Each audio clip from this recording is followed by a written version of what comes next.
Alhamdulillah wassalatu wassalamu ala Rasulillah wa ala alihi wa sahbihi wa mawalah wa la hawla wa la quwata illa billahi wa ba'du.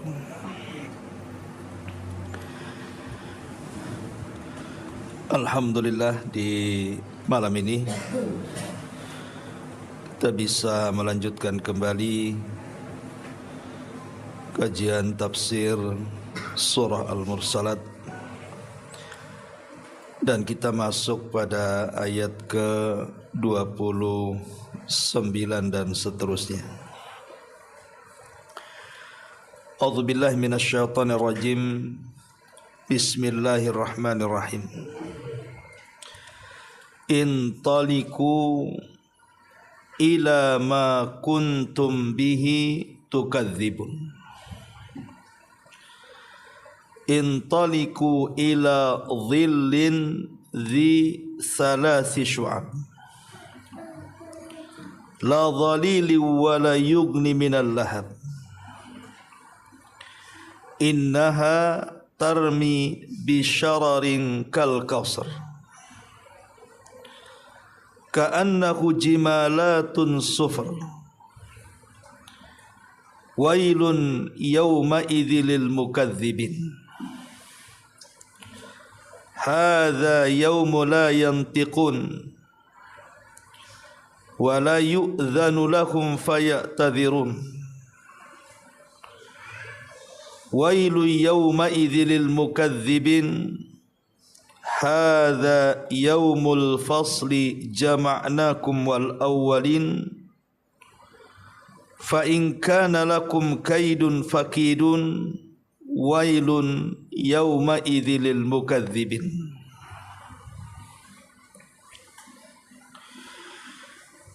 Dikatakan kepada mereka, maksudnya orang-orang kafir pada hari kiamat,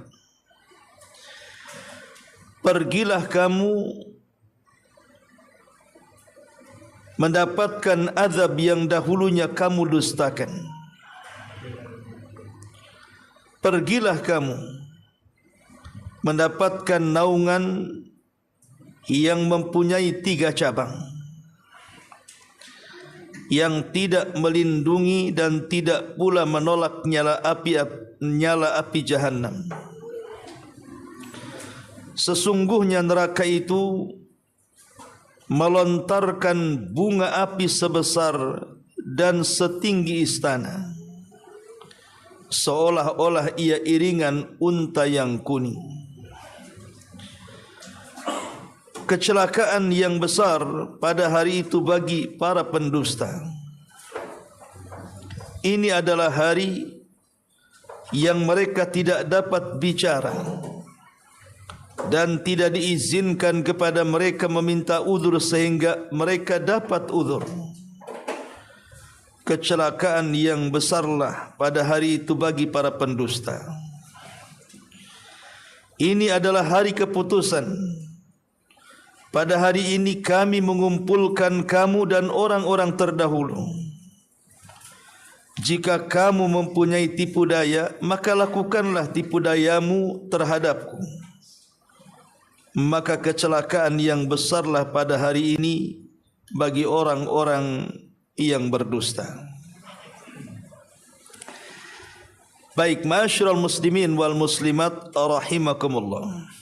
Ayat-ayat ini dari ayat 29 sampai ayat 40 ini menjelaskan kepada kita tentang azab orang-orang yang dipastikan masuk neraka. Maka ayat ini menggambarkan bagaimana dahsyatnya neraka ketika menyiksa para penduduknya. Di sini Allah Subhanahu wa taala memulakan dengan kalimat intaliqu. Pergilah kamu ila ma kuntum bihi tukadzibun.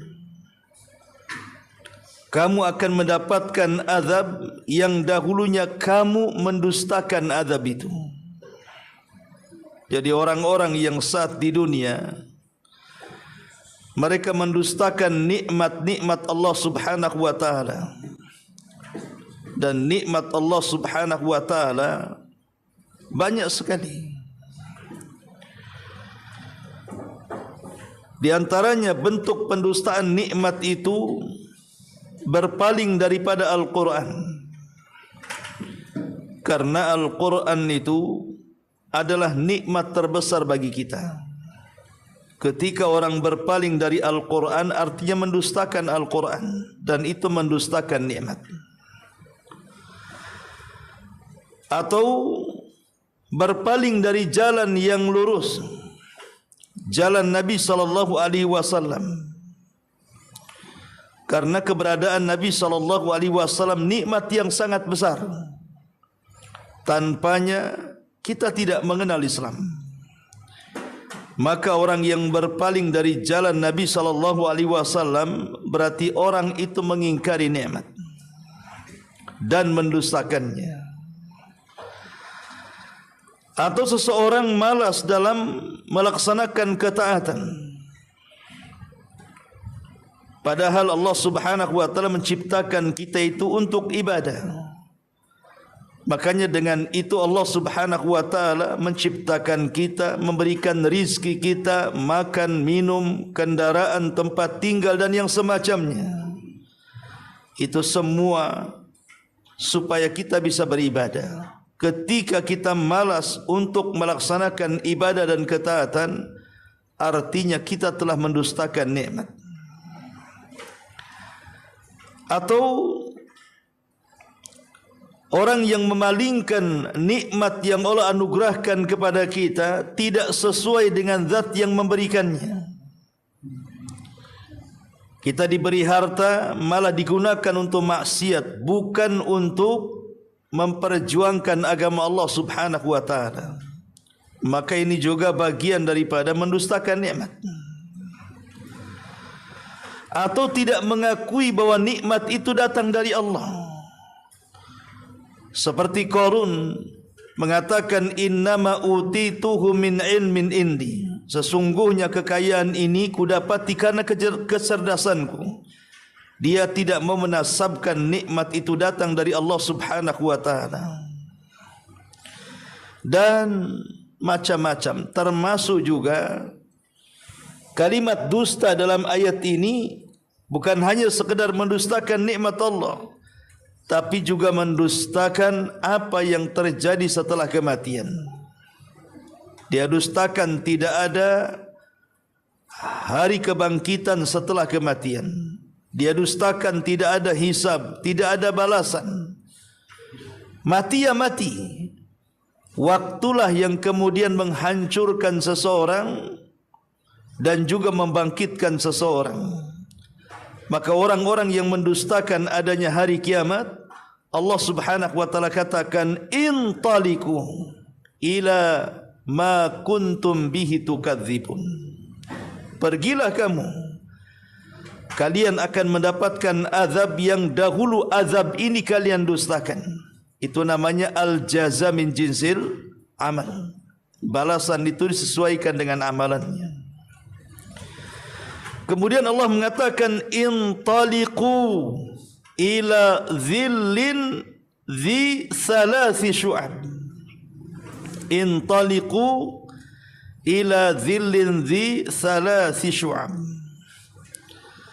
Allah Subhanahu wa taala mengatakan, pergilah kamu, maksudnya ke neraka. Kamu akan mendapatkan naungan yang mempunyai 3 cabang. Apa maksudnya naungan az-zil di sini? Al-Imam Ibnu Jarir At-Tabari rahimahullahu taala memberikan catatan, maksudnya naungan di sini adalah ad-dukhan. Dia adalah asap yang mengepul dari Jahannam. Jadi Jahannam itu dia api yang sangat panas sekali.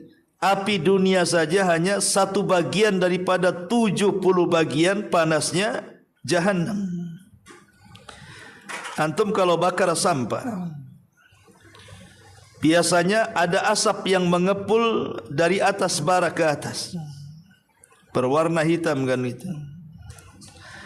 Lah Jahannam juga demikian. Jadi dari Jahannam itu saking panasnya, maka akan menguap asap hitam. Kemudian setelah sampai di atas, asap ini kemudian terbagi menjadi 3 cabang. Dzi salasi syu'ab. Ada yang kemudian mencar ke arah kanan, ada yang mencar ke arah kiri, ada yang tepat di atas kepala. Dan kita bayangkan asap dunia saja. Saya pernah waktu tinggal di Singapura, terjadi kebakaran di Pekanbaru, hutannya itu sampai gelap Singapura itu gara-gara asap itu. Bahkan kita enggak bisa melihat terlalu jauh, sampai akhirnya dibuat hujan buatan. Itu asap dunia itu, sampai dunia penerbangan berhenti gara-gara asap itu. Padahal panasnya dunia itu cuma 1 bagian daripada 70 bagian. Bagaimana pula asap Jahannam, dan tidak bisa dibayangkan asapnya. Sebagaimana sorga tidak bisa dibayangkan kenikmatannya, maka jangan pula dibandingkan asap dunia dengan asap neraka. Asap neraka tidak pernah dilihat mata, didengar telinga, terpikir pun tidak bisa, saking dahsyat azabnya.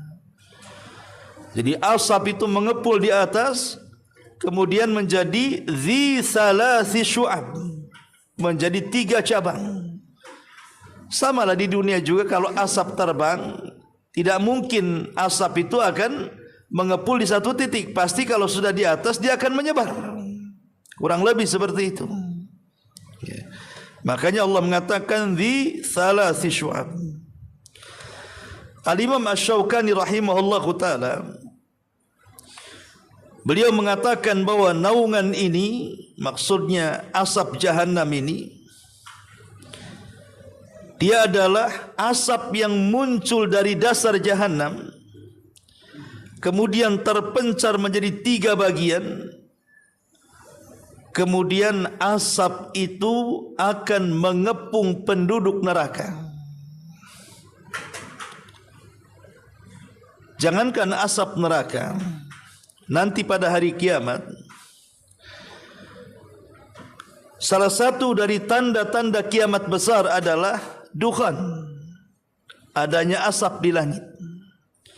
Entah dari mana asap itu datang, tapi kalau datang asap itu kelak menjelang kiamat, kalau terhirup bagi orang-orang yang beriman dan kuat imannya, ya paling tinggi bersin. Tapi kalau dihirup orang-orang kafir, bisa mengeluarkan darah dari seluruh lubang dalam anggota badan. Bahkan sebagiannya akan mengalami kematian. Itu asap dunia. Bagaimana asap yang terjadi dalam Jahannam yang akan mengepung penduduknya. Dzi salasi syu'ab. Dan asap itu akan mengepung dari semua arah kelak bagi para penduduk Jahannam. Kemudian Allah Subhanahu wa taala mengatakan la dhalilin wala yughni minal lahab. Asap itu tidak bisa melindungi dan tidak pula menolak nyala api Jahannam. Maksudnya kalau di dunia, ketika matahari sedang menyengat kepala, tiba-tiba kemudian ada asap hitam pertanda akan hujan, minimalnya cuaca dunia kan akan teduh. Kalau ada awan dan berwarna hitam menandakan akan hujan, biasanya ketika matahari tertutup awan, maka akan membawa suasana teduh ke bumi. Kita tidak akan kepanasan lagi. Tetapi pada hari kiamat kelak di neraka, fungsi-fungsi yang seharusnya berfungsi dicabut oleh Allah Subhanahu wa taala. Seperti asap yang menggumpal seperti awan harusnya jadi naungan, tidak lagi jadi naungan. Seperti makanan harusnya mengenyangkan, justru malah melaparkan. Seperti minuman, harusnya orang minum itu puas ketika minum, justru makin haus. Semua kenikmatan di neraka itu dicabut dan tidak berfungsi lagi. Jadi asap yang mengepung itu tidak akan menjadi naungan bagi dia dari panasnya jahanam itu. Makanya Allah mengatakan la zalil, yang tidak bisa melindungi. Harusnya asap itu berbentuk awan bisa melindungi dari panas, justru tidak bisa melindungi dari panas. Wala yughni minal lahab, dan tidak pula menolak nyala api yang menyambar-nyambar. Karena begini ikhwan, kalau kita menyalakan api, umpamanya kita bakar sampah, ada angin saja, biasanya kan ada bunga-bunga api kan, yang melayang-layang tuh. Mesti ada bunga-bunga api yang melayang, tapi kan kecil.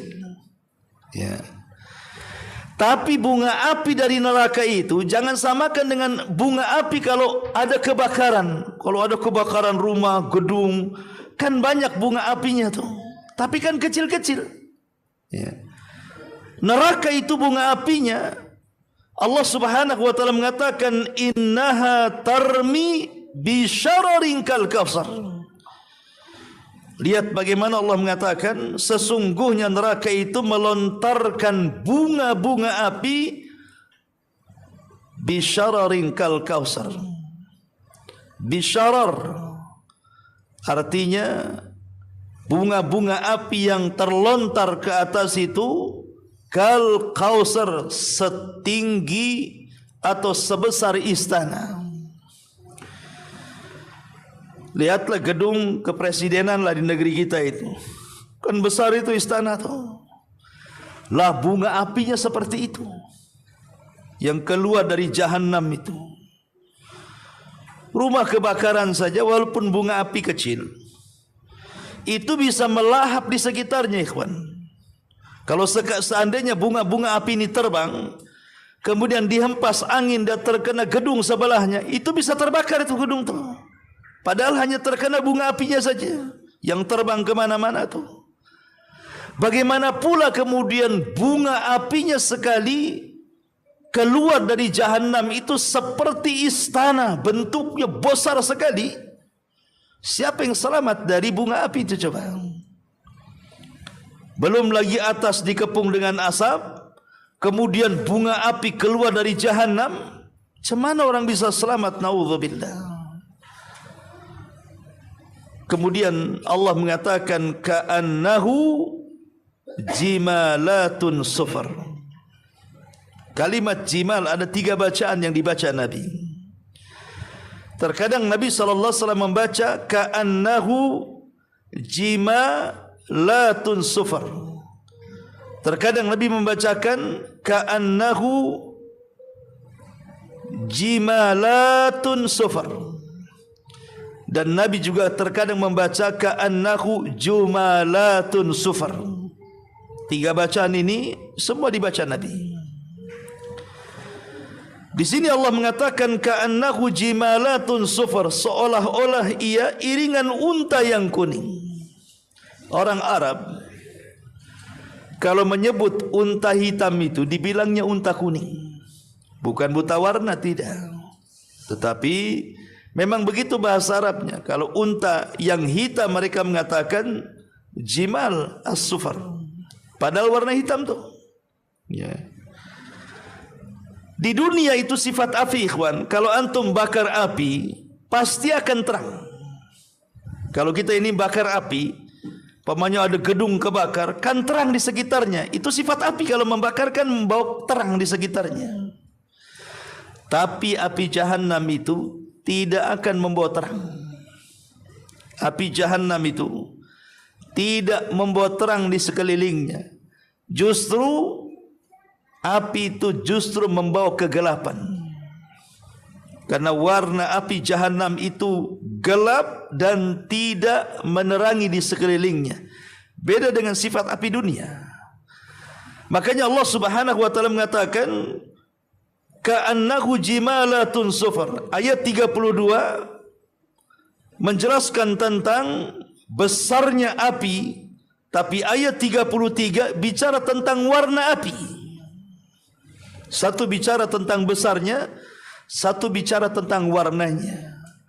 Adapun besarnya, kalau seandainya bunga-bunga api saja sebesar istana yang melayang ke langit, adapun warnanya sangat hitam pekat. Jadi Jahannam itu gelap segelap-gelapnya. Coba bayangkan, kita saja di sebuah ruangan seperti ini, kalau seandainya tidak ada penerangan sedikit pun, rasanya nyawa kita ini di tenggorokan. Megap-megap bahasanya kan. Antum bangun tidur nih, tahu-tahu gelap listrik, tidak ada pencahayaan sedikit pun, kita saja sudah megap kayaknya. Padahal mungkin tidak akan lama, tapi di Jahannam ini satu harinya saja bagaikan 1000 tahun kehidupan dunia. Kita berada di kegelapan, dan itu gelap bukan gelap, tapi itu gelap adalah api. Sementara atasnya dikelilingi dengan asap yang kita tidak mungkin bisa lari. Kemudian kita terhantam dengan bunga-bunga api yang sebesar istana-istana raja. Kita bisa bayangkan bagaimana azab Allah Subhanahu wa taala yang menakutkan ini. Ma'asyiral muslimin wal muslimat rahimani wa rahimakumullah. Kemudian Allah Subhanahu wa taala mengatakan di dalam surah Al-Waqiah, juga memperkuat ayat yang kita bahas. Dalam ayat 42-44 Allah mengatakan fi samumin wa hamin wa dhillim miyahmum la baridin wala karim. Dan siksaan angin yang amat sangat panas dan api panas yang mendidih serta dalam naungan asap yang hitam. Di sini Allah mengatakan di dalam naungan asap yang hitam, di mana tidak membawa kesejukan dan tidak pula membawa kesenangan. Di dunia ini kalau ada awan teduh, kita agak sejuk sedikit, kemudian agak tenang sedikit. Tapi di akhirat justru naungan itu tidak ada kesejukan sama sekali, bahkan tidak menyenangkan. Kenapa demikian? Karena bunga-bunga api itu sewaktu-waktu bisa mengenai badan kita. Kemudian di tengah kegelapan yang kita tidak tahu, mungkin kita terhantam dengan bunga-bunga api itu, kemudian terbakar. Masalahnya kehidupan neraka itu tidak akan pernah mati. Dan kita seolah-olah tidak bisa hidup, tapi juga tidak bisa mati. Tersiksa luar biasa. Ma'asyiral muslimin wal muslimat rahimani wa rahimakumullah. Ka'annahu jimalatun sufar. Wailun yawma idzil lil mukadzibin. Kecelakaan bagi orang-orang yang senantiasa mendustakan hari itu. Kemudian Allah Subhanahu wa taala mengatakan hadza yaumu la yantiqun. Hadza yaumu la yantiqun. Inilah hari yang mereka tidak dapat bicara di hadapan Allah pada hari itu. Ikhwan, kondisi hari kiamat itu tentu bukan satu kondisi. Ada beberapa kondisi yang berbeda-beda. Ada hari manusia tidak bisa bicara, tapi ada hari di mana manusia bicara. Jadi kondisi hari kiamat itu berubah-ubah. Lah, dalam satu keadaan seperti dalam ayat ini, hadzal yaumu la yantiqun. Ada hari manusia mereka tidak bisa dan tidak sanggup bicara. Tapi ada hari di mana yakhtasimun, mereka saling berbantah-bantah, artinya bicara. Menunjukkan bahwa kondisi hari kiamat itu bukan satu kondisi tapi beberapa kondisi. Lah kenapa di sini Allah katakan la yantikun, mereka tidak bisa bicara. Wala yu'dzanu lahum fayatadhirun, dan tidak diizinkan kepada mereka minta udzur sehingga mereka dapat udzur, karena pada hari itu adalah hari pembalasan di mana manusia tidak mungkin lagi mampu untuk memberikan alasan. Bagaimana akan berikan alasan? Semua tercatat jelas dalam catatan para malaikat. Saksi-saksi semua ada di sekeliling kita. Bahkan bumi yang kita pijak sendiri, yauma idzin tuhadditsu akhbaraha. Pada hari itu bumi juga ikut menghabarkan beritanya, menjadi saksi kelakuan kita di permukaan bumi. Belum lagi tangan kita bicara, mulut kita terkunci. Sebenarnya Allah menjadi saksi itu sudah cukup. Lalu bagaimana dengan saksi-saksi yang lainnya? Dan itu tidak mungkin membuat kita bisa bicara. Di persidangan saja, kalau seandainya semua tuduhan mengarah kepada kita, buktinya kuat, saksinya kuat, mau ngomong apa? Tidak bisa bicara kita. Apalagi di hadapan Allah Subhanahu wa taala. Hadza yaumul la yantiqun wa la yu'dzanu lahum fayatadhirun. Apalagi minta uzur, tidak bisa. Di dunia kalau orang melakukan pelanggaran, boleh jadi mungkin minta uzur bisa saja. Antum naik kendaraan, lampu merah terabas, rupanya ada CCTV. Tiba-tiba ditilang Pak polisi. Antum bisa mengatakan apa? Maaf Pak, saya tidak tahu. Kan itu lampu merah, saya tidak tahu kalau ada CCTV. Kan sudah jelas tilangnya itu. Kalau saat lampu merah kau jangan ke ini. Ya Pak, maaf saya kurang tahu, saya khilaf. Di dunia bisa saja kita punya alasan, ya. Tapi di akhirat mana bisa punya alasan? Mau alasan apa di akhirat itu? Enggak ada alasan. Mau pakai pengacara, pengacaranya aja butuh lawyer. Pengacara yang paling handal, yang banyak batu akinya saja butuh lawyer di sana. Ma'asyiral muslimin yang dimuliakan Allah Subhanahu wa taala. Jadi mereka tidak bisa memberikan uzur, dan Allah pun tidak akan berikan uzur. Wailu yauma idzil mukadzibin. Kecelakaan yang besarlah pada hari itu bagi orang-orang yang mendustakan adanya kehidupan setelah kematian. Kemudian Allah katakan, hadza yaumul fasli jama'nakum wal awwalin. Inilah hari keputusan. Kami mengumpulkan kamu dan orang-orang terdahulu. Ma'asyiral muslimin wal muslimat ya rahimahukumullah. Yaumul fasl, hari perhitungan, artinya hari keputusan, di mana kebenaran dan juga kebatilan akan dipisahkan di situ. Kalau di dunia kita bisa mencampurkan kebatilan dan kebenaran, kita bisa lolos dari sebuah tuduhan dengan cara berdusta, dengan cara menyogok, dengan cara membayar, memberikan uang pelicin dan yang semacamnya.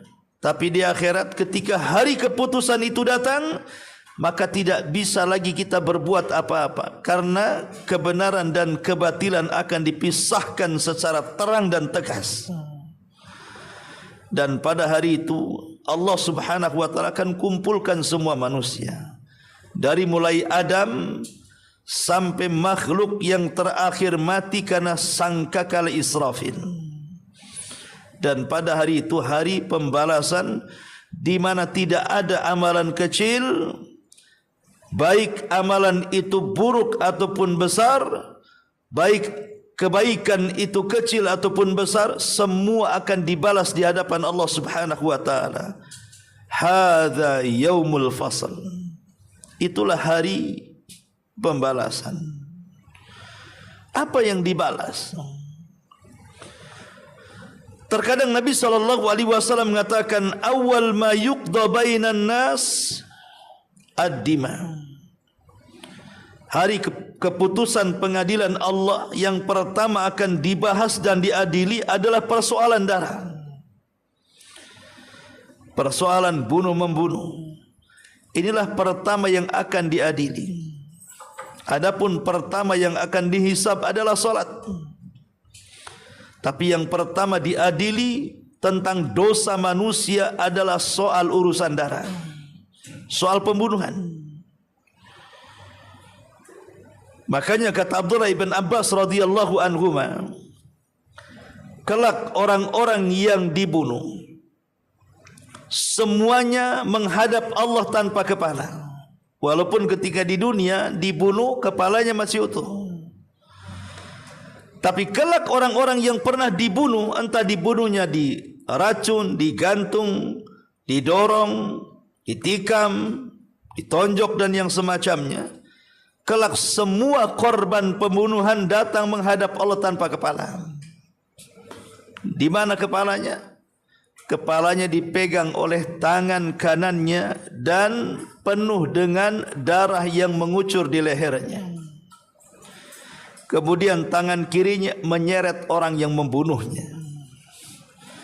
Kemudian datang menghadap Allah. Kemudian dia mengatakan di hadapan Allah, ya Rabb, sal hadza lima qatalani. Ya Rabb, tanya orang ini, kenapa dia sampai membunuhku?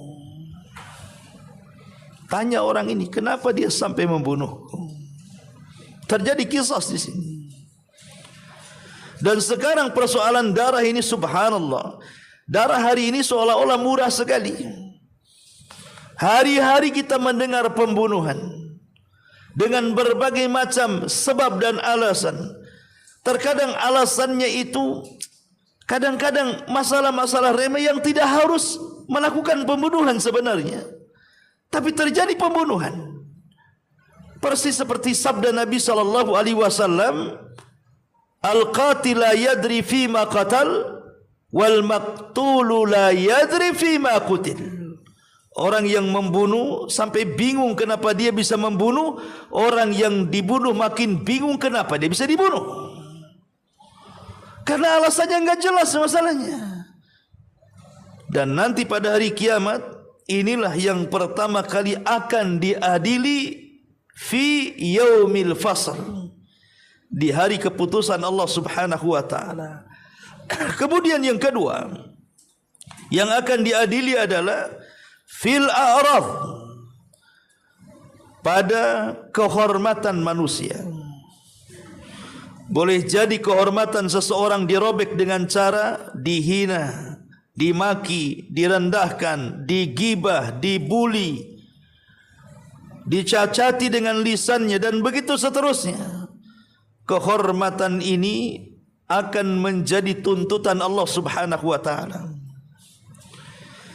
Jadi orang yang menggibah dengan orang yang digibahi, orang yang mencaci dan yang dimaki, orang yang menghina dan yang dihina akan dikumpulkan di satu tempat. Disitulah terjadi barter antara pahala dan dosa. Dulu kau gibah saya, mana pahala solatmu? Dulu kau hina saya, mana pahala sedekahmu? Dulu kau maki saya, mana pahala zakatmu? Dulu kamu membuli saya, mana pahala hajimu? Akhirnya terjadi barter pahala dan dosa. Itu yang disebut dengan muflis, di mana orang-orang pada hari kiamat ada sekelompok orang-orang bangkrut bukan karena di dunia tidak beramal, bahkan di dunia banyak beramal, tapi di satu sisi banyak melakukan dosa sesama manusia. Makanya pahalanya dipindahkan kepada orang. Kemudian yang ketiga, bahwa yaumul fasl juga yufassal fi kulli saghiratin wa kabirah. Bahkan yaumul fasl, hari pembalasan dan juga hari keputusan itu mencakup setiap dosa kecil sekecil-kecilnya ataupun dosa besar sebesar-besarnya, sampai kepada masalah hewan sekalipun terjadi yaumul fasl. Jadi hewan saja akan diadili. Bukan hanya manusia saja, hewan-hewan akan diadili. Makanya saat manusia dibangkitkan, bukan hanya manusia dibangkitkan, tapi semua binatang sejak zaman Adam sampai yang terakhir mati juga dibangkitkan. Dan hewan yang terakhir mati adalah unta. Semua akan dibangkitkan. Kalau di zaman Adam ada dinosaurus, ya dibangkitkan juga. Jadi semua binatang akan dibangkitkan. Untuk apa dibangkitkan? Untuk adanya hari pengadilan di hadapan Allah Azza wa Jalla yang disebut dengan hisab. Tapi ingat perbedaan binatang dengan manusia. Kalau manusia setelah hisab disediakan neraka, tapi binatang tidak disediakan neraka. Hanya keadilan yang ditegakkan. Kalau binatang yang bertanduk pernah menanduk binatang yang tidak bertanduk, maka tanduknya akan dilepas, diletakkan kepada yang tidak bertanduk, dan Allah katakan tanduk sebanyak dia menanduk kamu di dunia. Hanya sebatas itu saja. Selesai itu Allah katakan kuni turaba, jadilah kalian tanah. Maka semua binatang menjadi tanah setelah adanya hisab di yaumul fasl tadi. Maka orang-orang kafir yang melihatnya, mereka pun seolah-olah ingin seperti binatang, habis dihisab selesai, sehingga mereka mengatakan ya laitani kuntu turaba, duhai kiranya kami juga ikut jadi tanah, katanya. Ma'asyiral muslimin yang dimuliakan Allah Subhanahu wa taala. Dan pada hari fasal ini manusia terjadi 3 kelompok. Ada yang disebut dengan ashabul maimanah, ada yang disebut dengan ashabul masy'amah, ada yang disebut dengan as-sabiqun as-sabiqun. Ma'asyiral muslimin yang dimuliakan Allah Subhanahu wa taala. Adapun ashabul maimanah, mereka orang yang mengambil catatannya dengan tangan mereka, dengan tangan kanan mereka, maka disebut ashabul maimanah. Adapun orang-orang yang disebut masy'amah karena mereka mengambil catatannya dengan tangan kirinya. Adapun as-sabiqun as-sabiqun, bukan hanya dia mengambil dengan tangan kanannya, tapi dia bangga dan mengatakan ha umqra'u kitabiyah, lihat catatanku, semua kebaikan. Ma'asyiral muslimin yang dimuliakan Allah Subhanahu wa taala. Di sini Allah mengatakan hadza yaumul fasl fa in kana lakum kaidun fakidun. Allah menantang di sini. Ketika manusia dikumpulkan di padang mahsyar, mulai daripada yang awal sampai yang akhir, Allah mengatakan, sekarang kalian sudah berkumpul di sini. Kalau kalian ingin membuat makar dan tipu daya kepadaku, lakukan kalau kalian sanggup di sini. Di dunia bisa saja orang-orang membuat makar dengan Allah Subhanahu wa taala, baik perorangan ataupun berkelompok. Tapi di akhirat, siapa yang sanggup membuat makar? Tidak ada. Wa makaru makran wa makarna makran wallahu khairul makirin. Sekalipun di dunia mereka buat makar, tapi Allah punya makar, dan sebaik-baik makarlah makar Allah. Itu di dunia. Tapi di akhirat tidak ada yang bisa membuat makar kepada Allah Subhanahu wa taala. Apa modal mereka membuat makar? Mereka saja terlahir terlanjang, tidak menggunakan alas kaki, kembali tidak dikhitan, tidak membawa harta di badan. Kemudian bumi pun menjadi rata, Tidak ada yang meninggi, tidak ada yang merendah. Tidak ada gunung, tidak ada bukit, tidak ada lembah. Tidak ada maklam, tidak ada alamat. Oh, ini kecamatan, ini desa, ini kota, ini negara. Semua sama. Lalu apa modalnya? Di dunia masih ada rumah, ada sertifikatnya lagi. Di dunia masih ada kendaraan. Di dunia masih ada pangkat dan jabatan. Di dunia masih punya pengikut. Tapi di akhirat, kemana pangkat itu? Kemana pengikut itu? Kemana harta itu? Lalu dengan itu apa yang akan dia buat makar di hadapan Allah? Makanya Allah mengatakan, fa in kana lakum kaidun fakidun. Kalau kalian punya tipu daya, lakukan, kata Allah. Kalian tidak akan bisa. Sebagaimana Allah mengatakan dalam surah Ar-Rahman, ya ma'syaral jinni wal insi in istata'tum an tanfudhu ila samawati fanfudhu la tanfudhuna illa bisultan. Fanfudhu la tanfudhu, kata Allah. Kalian tidak akan sanggup. Ma'syaral muslimin yang dimuliakan Allah Azza wa Jalla. Maka di sini Allah mengatakan, jika kamu mempunyai tipu daya, maka lakukanlah tipu dayamu. Silakan.